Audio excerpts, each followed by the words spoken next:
What's going on, guys? Well, welcome back to the channel. I know it's been quite a while since the last video went up, but we're starting it off. We're getting back into the Ranger build.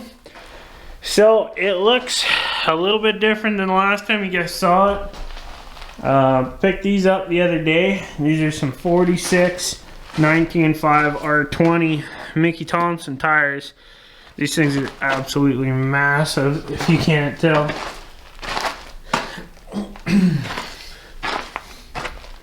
There's what they are, if you're curious. So, in the last 10 months, I have been working on this thing off and on. Haven't had the time to really film anything, make videos. I've been super busy with work, and I started a company and now own a service truck. So, if you're curious where I've been, that's what's been going on. But let's walk around this thing. There's a lot to show you guys what I've done and a lot that I've accomplished. So we'll start at the back. One thing you can tell, there's a fuel cell in this thing. So if you didn't see the last video, we went ahead, we built this fuel cell. It's like 1/8 inch. It's, yeah, 1/8 and a couple pieces of 3/16, just mild steel. We put it together. It's got a bunch of baffling, stuff like that. We have a Performance World fuel cap on there, and then just an Amazon fuel float. We got that all plumbed in with our fast pump. I forget which series this one is, or what gallons per minute this one is, but it's not stupid, but it's good for about 500 horse, which will be plenty out of our 24 valve. Also, we have the rear tray started. It's not finished, and yes, it's wavier than hell. We also have our battery holders. So we're going to be running 2 of these. These are AGM batteries. These actually, this one came out of Kenna's Audi, but it was good size and it was a good mock-up battery. So we're actually going to get a second one of those. Still have to mount our quick disconnect for the batteries and figure out all the wiring. I do have wires just mocked up here for now, just so I can test. Also, we have our rad mounted. This is a 3, yeah, it's a 3-core aluminum. That style rad is from a 67 Ford, so same as that girl sitting back there. I had one. It was kind of the one that I used to mock up, and it should work really well.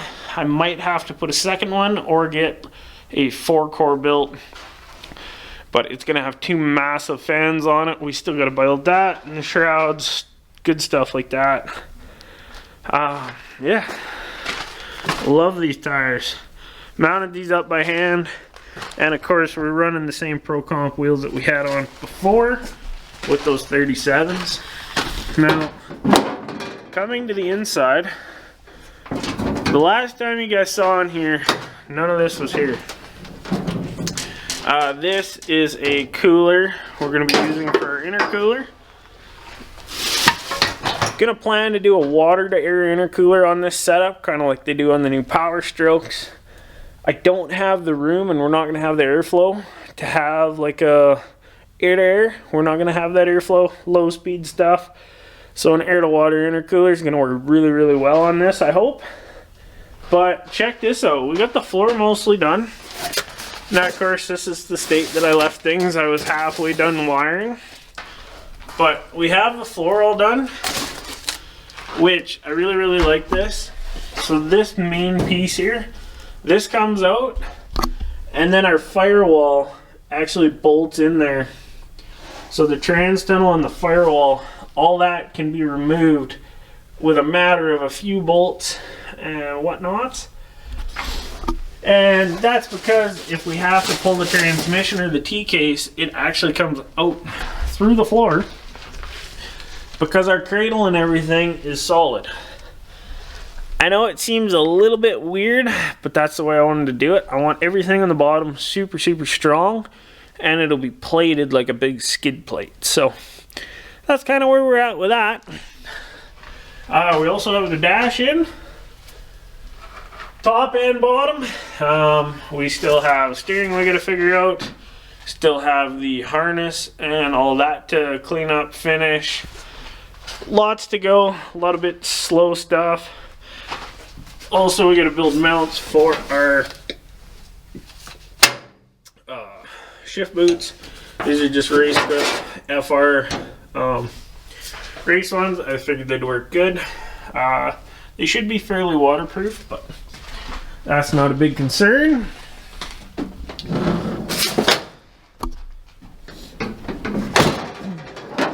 Coming up here, I really have no idea where we left off, but we have our up pipe for the hood stack. We actually have the hood stack figured out on the hood. This cool little billet piece here has caused a little bit of issues because we're going to be running -20 AN lines for our cooling system, because we got to go all the way from here all the way back to the rad. So I found these billet aluminum stuffs, but the only issue is it runs a 3rd gen alternator instead of the 2nd gen. As you can tell, some stuff doesn't line up correctly. And then of course the belts and other things there I will have to figure out. So there's still a ton of work to be done on this thing. It has ran, and it actually runs good now. We have our ECU figured out. The only thing is, because we're going to be tuning this using the stock VP44 for now, I have to figure out if I have to get a PCM back and wire a PCM in the truck. Because right now, the ISO protocol, I believe, is 9149. If not, I'll put it up on the screen what it is. But that's what the Cummins ECU communicates to the PCM with, and then the PCM rewrites that protocol, and that's what comes out your OBD2. So right now, I cannot read the ECU, which is actually inside the cab, on the OBD2 port without like an actual scanner that'll read that, because we're talking way back in the 90s where this all kind of came out. And the newer stuff's all different. But yeah. We also have the starter all figured out. I don't know if you guys saw that little adapter that we made. We don't worry about the reg. It's just catching a little bit of brake fluid here and there. And then of course our blue line there, that's fuel off the fast pump. So and there is the ECU, and of course the factory harness that has been rerouted and redone. And then any of the new connectors, we're just running these Deutsch connectors. Use them for work, they're super awesome. We also have our PDM, which this is a Bussmann waterproof deal, but it's got a massive amount of circuits that we're going to use. Everything's going to be relayed, so power off our switches, power that. Super good. It needs a whole lot more work, and of course a lot of this is very slow, so expect update videos like this coming through the next few months.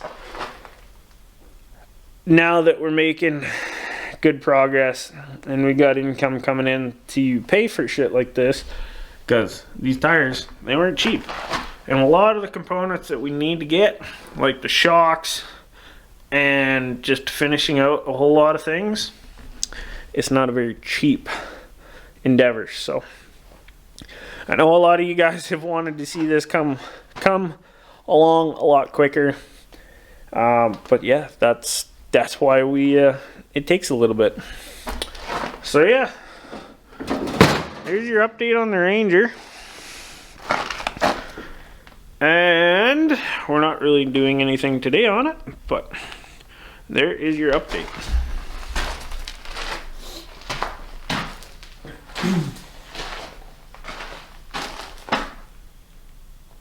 And it does have to get lowered. We're sitting way higher than what ride height will be, but it just gives me more room to work on things. It's not as tight. So it should drop down about 3 inches, which will make it look a whole lot better. But there you guys go. There's your update on the Ranger. like, share, subscribe. Thanks.